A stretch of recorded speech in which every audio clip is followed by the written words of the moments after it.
Friends, so this should reflect just how downhill my channel's going, that I didn't even bother to get out of bed to start this video. But I'm very hungover, and my bed's comfortable, so I'm gonna stay here for a bit until I get uncomfortable. The topic that I wanted to talk about, which is a topic that I've been kind of putting off for a while, not like putting off, but like it was the next one that I wanted to get to that I just didn't have time to get to, is like the concept of like, I guess, like a realness or like validity, like the validity of your identity. And like, how do you know you're real? How do you know other people are real? How do you know anything? You know? It's a broad question, but I guess like the thing is that like touching on something that I said in my last video, or one of my last videos, about how like I noticed myself like using the fact that I can be out, and the fact that everyone in my life, for the most part,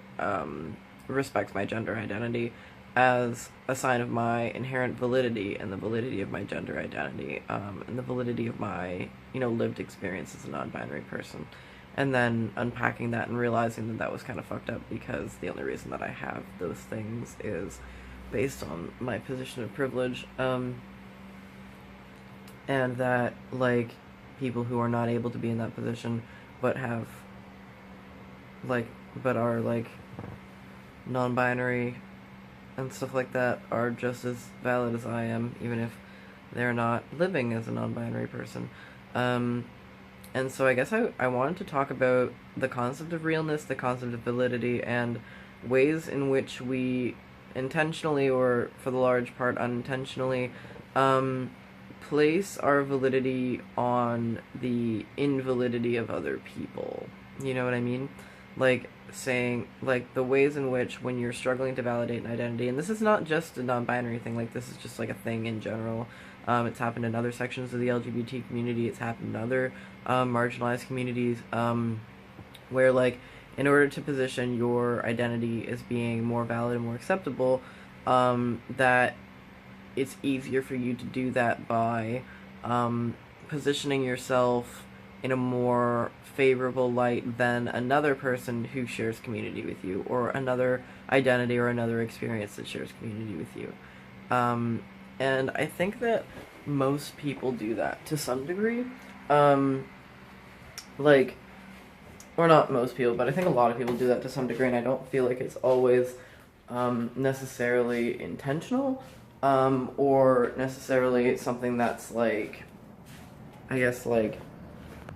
something that a person has done mindfully, because the thing is that I feel like I've done that,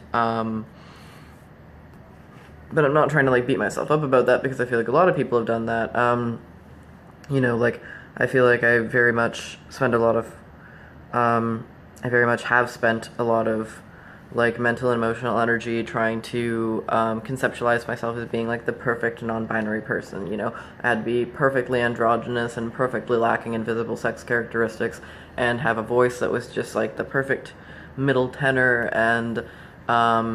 be out to everyone in my life and not accept any compromise, and not accept people not respecting my identity or not referring to me the way that I want to be referred. And I do think that I do a lot of that stuff for me, because I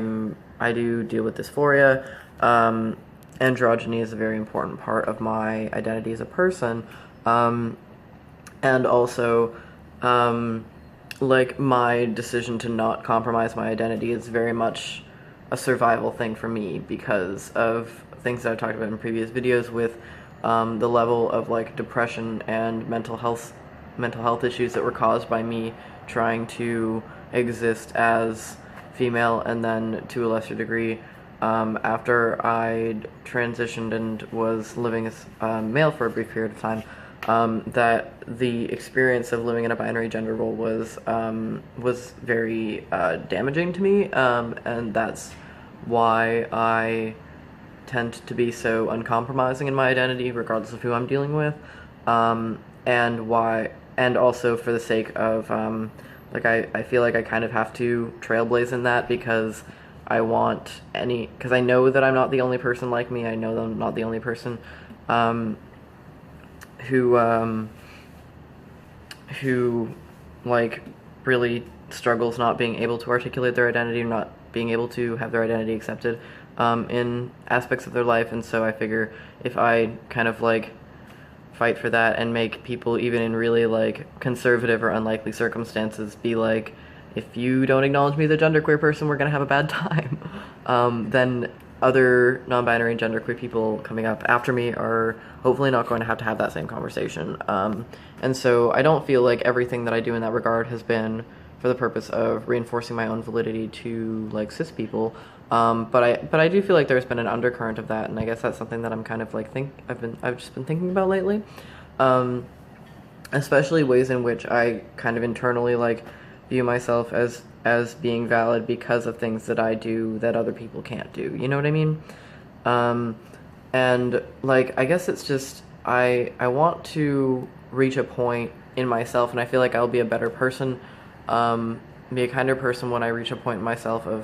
of really like internalizing that regardless of how a person presents themselves, regardless of how a person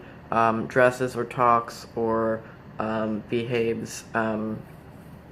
or the amount that they're able to be out, if there's someone who changes their name, if they don't change their name, like regardless of all the minutia factors and little things that go into transition and whether or not a person does those things or does not do those things or whether they transition at all, does not have any impact on the validity of their gender identity. It doesn't have any impact on the validity of your gender identity. And I really want to, like, I feel like I'm in a place right now where I am comfortable enough with myself, I'm comfortable enough with my presentation, my gender role, in most places. I feel like I'm in good relationships where people have a very good understanding of what my gender actually is and are not like trying to pigeonhole me one way or the other. And I feel like I'm like, yeah, in a place where I really want to like be combating that within myself, like my internal competitiveness, with wanting to be like the most androgynous that I can possibly be, and wanting to, you know, combat any negative like genderqueer non-binary stereotypes. You know what I mean? I don't want to act like a special snowflake. I have to have like all this like information available to me that I can, you know, recite at a moment's notice should someone ask, and I have to have all these resources available to point people towards so that people know that I'm not just making something up. And I realize that so much of that is not like, so much of that is me catering my identity to cis people and putting the onus of validating my identity on cis people. And I realize that it's not really like a healthy mindset for me to be in. I don't think that it's like a healthy mindset in general to be in, that you need to, it's almost like I feel like I've been playing like respectability politics with my gender a little bit, that I need to be like the cis idea of what androgynous means, the cis idea of what the perfect non-binary person means. I have to be perfectly like educated and amiable and, you know, willing to teach people, willing to hold people's hands, which, I mean, I still am to some degree, because I feel like there's a lot of good people who are like passively transphobic just because they don't know. Like there are a lot of people who would be great allies if they just had the information, and I'm very willing to commit myself to helping them with that. But as far as like, I guess just like internally placing the validity of my own gender identity on whether or not people, like cis people, are willing to respect it or understand it, or whether they are judging me based on their preconceptions about the non-binary community in general, whether they're, you know, like, whether I'm upholding any, you know, bad non-binary stereotypes about, I don't know, Marxism and being a special snowflake or something.